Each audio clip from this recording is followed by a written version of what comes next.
The time has come, guys. It is upon us. Vessel of Hatred is launched, but maybe, just maybe, you don't know if you want to buy it yet. $40 is a lot of money. Well, if you're going to get the base edition anyway, we'll get into that later.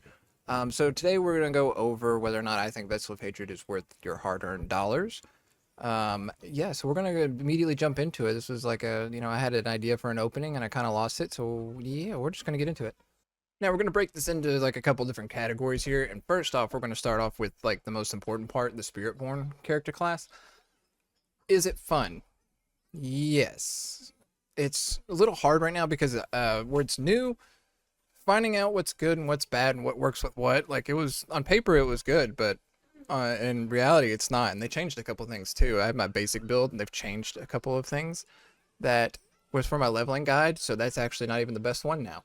But whatever. Spiritborn itself, fun class. Mixing it actually encourages a little bit more of like the mixing of different skills, right?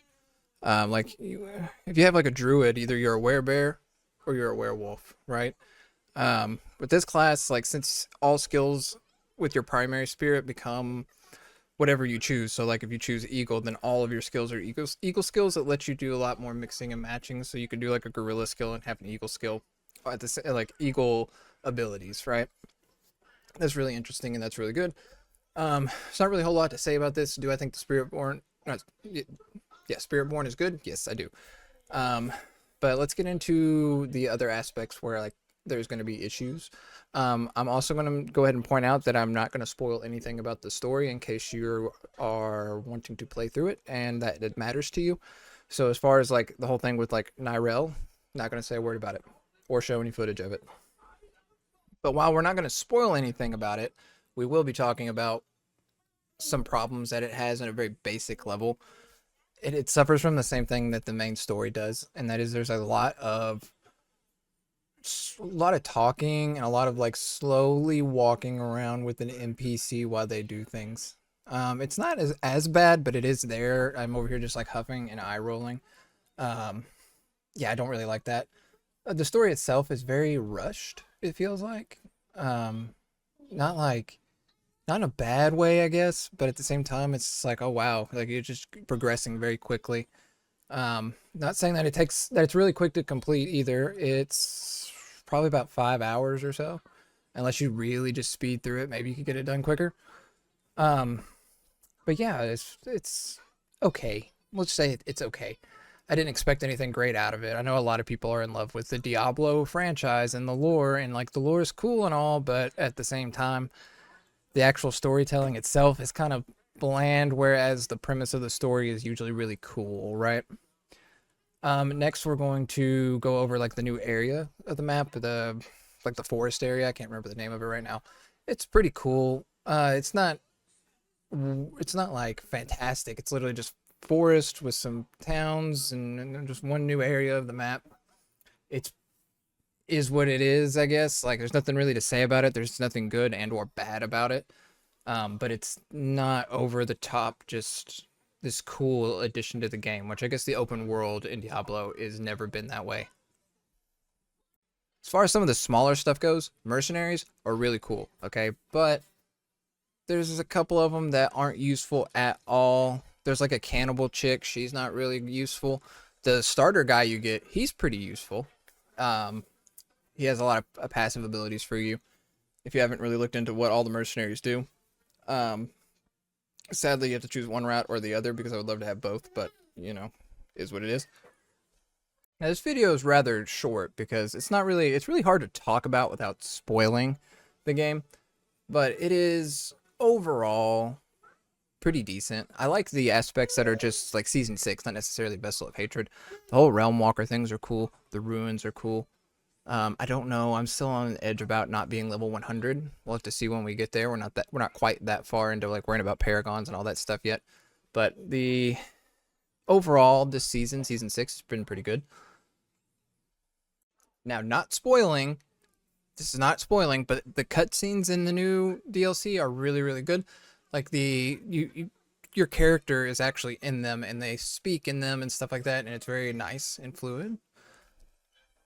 So the DLC overall is good. It's not great. It's not, you know, I haven't played it, but everybody keeps talking about Shadow of the Erd Tree being fantastic. It's not that good, but it is, or it's not that great, but it's good.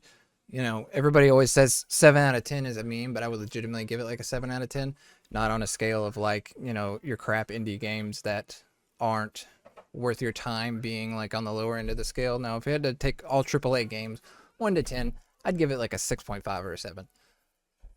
And what would have made it even more, like maybe another half point, is if it wasn't $40. So you can argue semantics, I guess, on whether it's worth it, but I would have liked to have seen this be $30 instead of $40. Definitely not, you know, I bought the $60 edition because I wanted the cool wings, and it gave me like the battle pass. The little snow leopard and the dog were cool.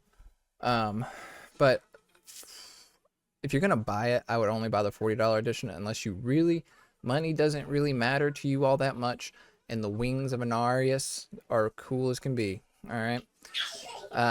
I was gonna upgrade to the $90 edition at some point, but probably not. I mean, I don't buy cosmetics in this game, and the only thing I buy is the battle passes.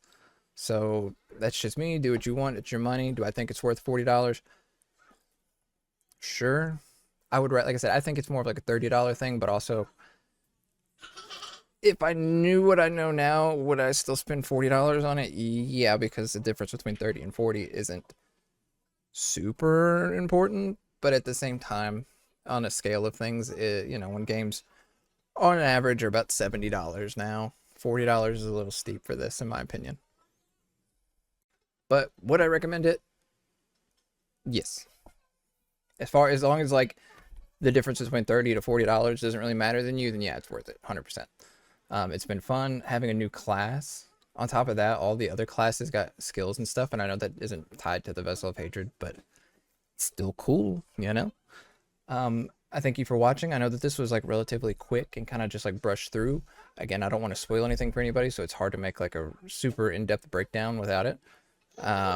Spiritborn's cool. All the abilities are cool. You know, I have to mess around with it some more and do some aspects. Damage seems pretty good. The way that the primary spirit and the secondary spirit are set up are pretty good. But anyway, thank you for watching. Make sure you guys like, comment, subscribe, all the generic YouTube stuff. Make sure you guys join the new Discord server that we've made. I say new, but it's been like a month and a half, but it's still relatively quiet in there. So we're just trying to get some people in there, and that's pretty much the best place to get a hold of me because I get so many YouTube notifications that I can't really answer them all, and there's a good chance I'll just miss yours. So just like pinging me in there, it's your best chance. Thank you for watching.